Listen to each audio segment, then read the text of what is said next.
Immerse yourself in the profound insights offered by Father Chuck Belmonte as he delves into daily reflections on various gospel passages from the Bible. August 30th, Friday.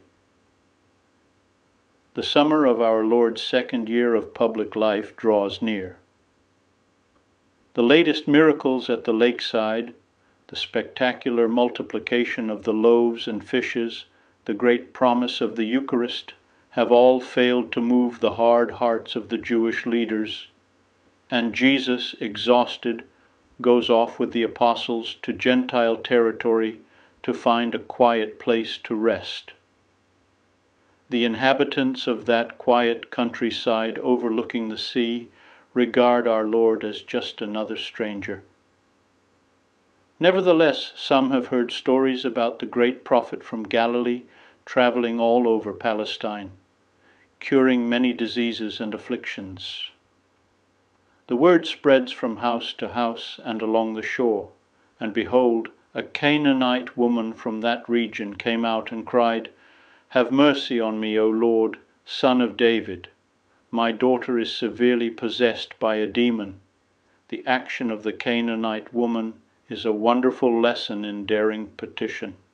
Spurred on by her daughter's pitiful plight, she leaves no stone unturned. She runs, she seeks, she inquires, until eventually she finds the Master and tells him the reason for her anguish. It is her love that causes her to cry out as she does. There is an air of expectation among Christ's followers.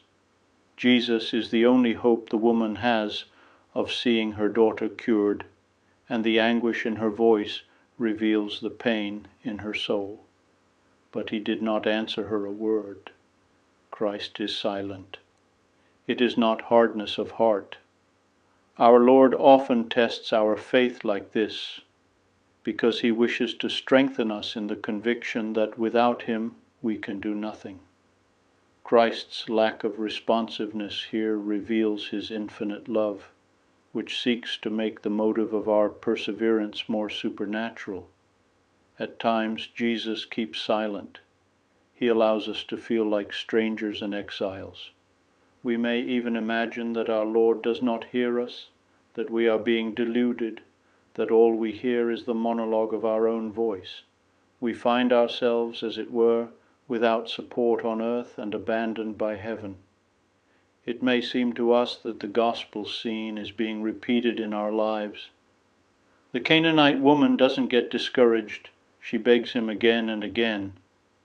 At times when we want something really important, our Lord wants us to pray for it for many years, a prayer composed of supplication and work, of striving to fulfill his commandments and abandonment to his merciful designs, a prayer of our entire existence, which makes us more humble and draws us closer to Christ, because we discover that he is our only recourse.